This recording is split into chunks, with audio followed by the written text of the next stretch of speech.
ಇನ್ನು ರಾಜ್ಯ ರಾಜಕಾರಣದಲ್ಲಿ ಜಾತಿ ಜನಗಣತಿಯ ವಿಚಾರ ದೊಡ್ಡ ಮಟ್ಟದಲ್ಲಿ ಸದ್ದು ಮಾಡ್ತಾ ಇದೆ. ಈ ವರದಿಯಿಂದ ಅಹಿಂದ ವರ್ಗ ಒಂದು ರೀತಿಯಾಗಿ ಸಂತುಷ್ಟರಾಗಿದ್ರೆ, ಮತ್ತೊಂದು ಕಡೆಯಲ್ಲಿ ಈಗ ಈ ಬಗ್ಗೆ ಸಾಕಷ್ಟು ಅಪಸ್ವರಗಳು ಕೂಡ ಕೇಳಿ ಬರ್ತಾ ಇದೆ.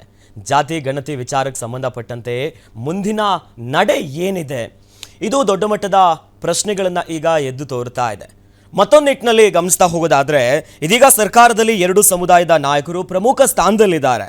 ಒಂದು ಕಡೆ ಸಮುದಾಯದ ನಿಯಮ ವಿಚಾರವಾಗಿ ಪಾಲಿಸಬೇಕು ಎನ್ನುವಂಥ ನಿಟ್ಟಿದ್ರೆ, ಇನ್ನು ಬಹಿರಂಗವಾಗಿ ಜಾತಿ ಗಣತಿ ವಿರೋಧಿಸಕ್ಕೆ ಆಗದೇ ಇರುವಂಥ ನಿಟ್ಟಿನಲ್ಲಿ ಡಿ.ಕೆ. ಶಿವಕುಮಾರ್ ಅವರು ಇಕ್ಕಟ್ಟಿನ ಪರಿಸ್ಥಿತಿಯಲ್ಲಿದ್ದಾರೆ.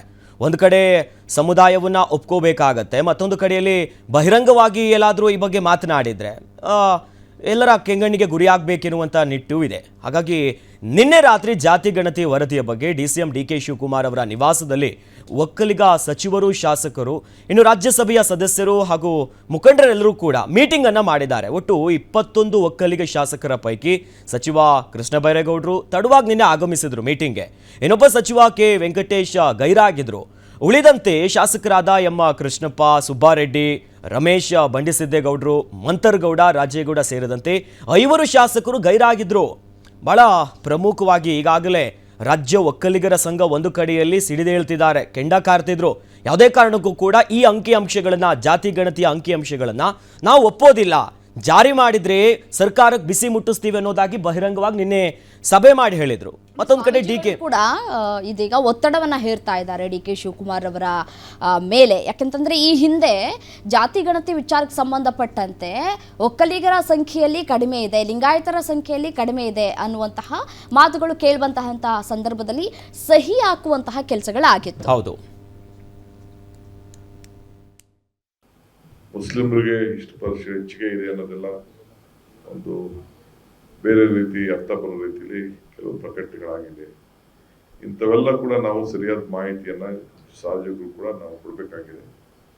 ಸೊ ಎಲ್ಲ ಶಾಸಕರು ಬಂದು ನಮ್ಮ ಅನೇಕ ಅಭಿಪ್ರಾಯಗಳನ್ನು ನಮಗೆಲ್ಲ ತಿಳಿಸಿದ್ದಾರೆ.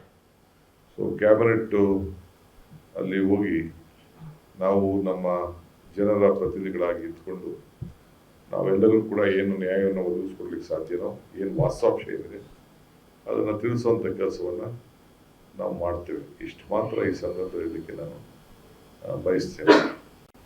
ಮುಸ್ಲಿಮರಿಗೆ ಇಷ್ಟು ಪರ್ಸೆಂಟ್ ಹೆಚ್ಚಿಗೆ ಇದೆ ಅನ್ನೋದೆಲ್ಲ ಒಂದು ಬೇರೆ ರೀತಿ ಅರ್ಥ ಬರೋ ರೀತಿಯಲ್ಲಿ ಕೆಲವು ಪ್ರಕಟಣೆಗಳಾಗಿದೆ. ಇಂಥವೆಲ್ಲ ಕೂಡ ನಾವು ಸರಿಯಾದ ಮಾಹಿತಿಯನ್ನು ಸಾರ್ವಜನಿಕರು ಕೂಡ ನಾವು ಕೊಡಬೇಕಾಗಿದೆ. ಸೊ ಎಲ್ಲ ಶಾಸಕರು ಬಂದು ನಮ್ಮ ಅನೇಕ ಅಭಿಪ್ರಾಯಗಳನ್ನು ನಮಗೆಲ್ಲ ತಿಳಿಸಿದ್ದಾರೆ. ಸೊ ಕ್ಯಾಬಿನೆಟ್, ನಾನು ಕಾಂಗ್ರೆಸ್ ಪಕ್ಷದ ಅಧ್ಯಕ್ಷರಾಗಿದ್ದೀವಿ, ನಾವೆಲ್ಲ ಮಿನಿಸ್ಟರ್ ಇದ್ದೇವೆ. ನಮಗೆ ಎಲ್ಲ ಸಮಾಜಕ್ಕೂ ನಾವು ರಕ್ಷಣೆ ಕೊಡಬೇಕಾದ್ದು ನಮ್ಮ ಡ್ಯೂಟಿ. ಆ ನಿಟ್ಟಿನಲ್ಲಿ ನಾವು ಕೆಲಸ ನಾವು ಮಾಡ್ತೀವಿ. ನಾವು ಯಾವ ವರದಿಗೂ ನಮ್ದೇನು ಇದರಲ್ಲಿ ಅವರು ಸಿಸ್ಟಮ್ ಏನು ಮಾಡಿದ್ದಾರೆ, ಆ ಸಿಸ್ಟಮಲ್ಲಿ ನಾವು ಯಾರು ತಪ್ಪನ್ನು ಕಂಡುಹಿಡಲಿಕ್ಕೆ ನಾವು ತಯಾರಿಲ್ಲ.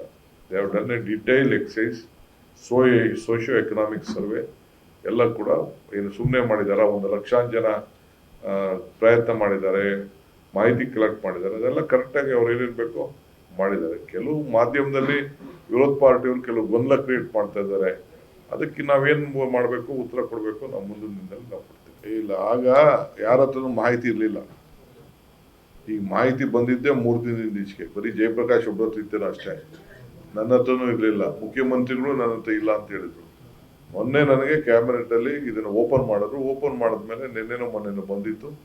ಸೊ ನಮ್ಮ ಡ್ಯೂಟಿ ಅಲ್ವಾ, ನಮ್ಮ ಕೊಲೀಗ್ಸು ಶಾಸಕರಿಗೆಲ್ಲ ಹಂಚ್ಕೊಳ್ಬೇಕಾಯ್ತು, ಡ್ಯೂಟಿ ಮಾಹಿತಿ ಎಲ್ಲ ಹಂಚ್ಕೊಳ್ಬೇಕಾಯ್ತು. ಮಾಧ್ಯಮದಲ್ಲೂ ವಿವಿಧ ರೀತಿಯಲ್ಲಿ ಒಂದೊಂದು ಪೇಪರ್ಲ್ಲಿ ಒಂದೊಂದು ಥರ ಬರೆದಿದ್ದೀನಿ. ಸೊ ಅದಕ್ಕೆ ನಾ ಎಲ್ಲ ಹಂಚ್ಕೊಂಡಿದ್ದೀನಿ. ಅವ್ರಿಗೂ ಚರ್ಚೆ ಮಾಡೋಕ್ಕೆ ಅವಕಾಶ ಮಾಡ್ತೀನಿ.